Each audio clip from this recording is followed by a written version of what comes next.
A beard, fard or sunnah in Islam.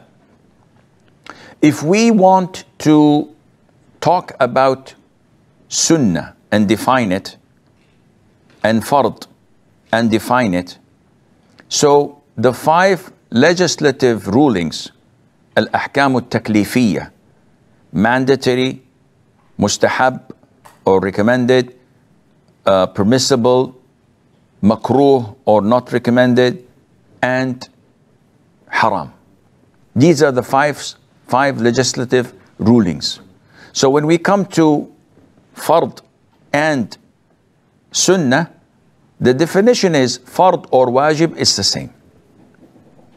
Fard and wajib are the same, identical. The definition is when you do them, you're rewarded, and if you don't do them, you're sinful. You'll be punished. Sunnah is a lower degree. If you do it, you'll be rewarded. If you neglect it, you will not be sinful. So when we come to these definitions and try to apply them to the beard, without any doubt, growing the beard is mandatory. It is wajib. Shaving it is totally prohibited.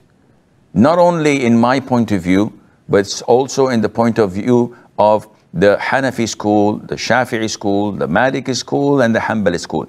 The 4 schools of thought, which most likely you are definitely the follower of one of them. They all agree that shaving it is totally prohibited. So it is mandatory. But when we come to look at it in terms of, did the Prophet do it? Definitely.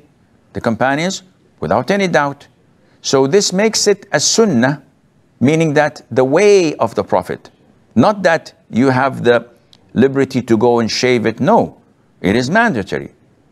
But is Fajr prayer, Fard prayer, the way of the Prophet?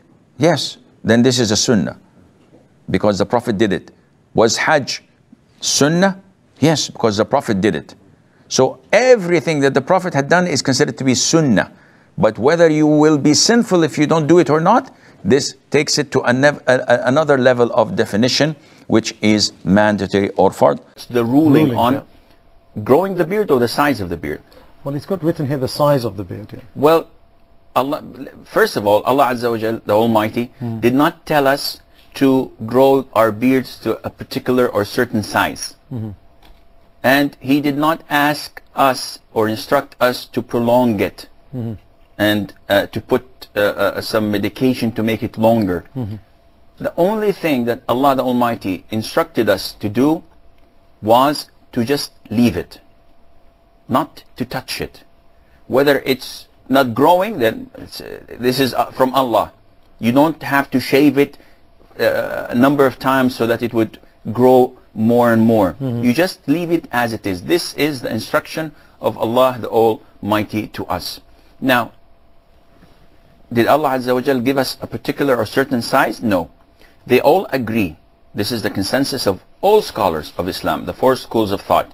So anyone that comes afterwards and claims otherwise, then he is rejecting this, and he is rejecting it without any evidence from the Quran or from the Sunnah.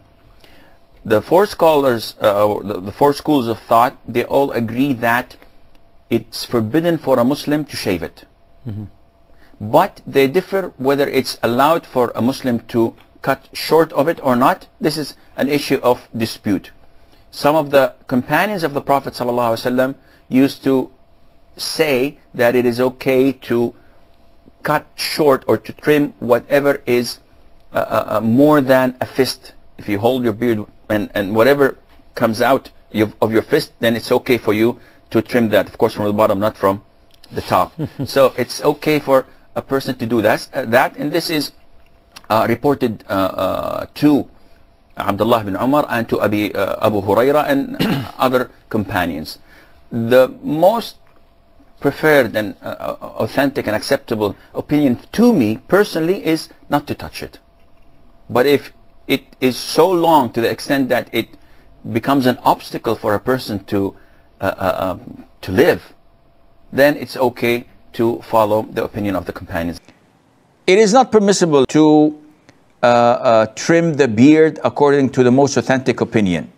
There are two authentic or strong opinions. One stating that it is prohibited, and the other stating that it is permissible, providing that you grab a fist and cut what exceeds of it. So this is the limit. Not the other way around, the people do this and they cut on top. No, it's from the bottom. And I support the opinion that says that one should not trim it or take anything off it. His parents order him to trim or cut his beard, and he ignores them and he smiles. Is he doing anything sinful? Not at all. What they are asking you to do is sinful. And if they get angry and say, Allah ordered you to obey us, say yes, and I'm obeying you, I'm being dutiful to you. My beard has nothing to do with your obedience.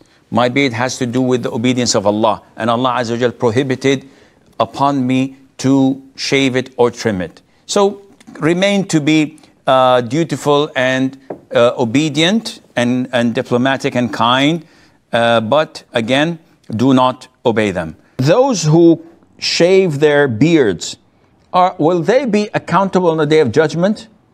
Akhi, let it be known that the consensus of all four schools of thought, Abu Hanifa, Malik, Shafi'i, and Ahmad ibn Hanbal, they all agree that shaving the beard is a sin. There's no difference of opinion among scholars in this regard. This is the consensus. The difference is whether you shorten it or keep it.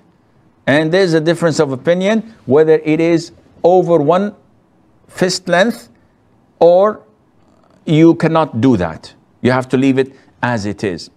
But to ask whether they will be accountable on the Day of Judgment, the answer is definitely yes.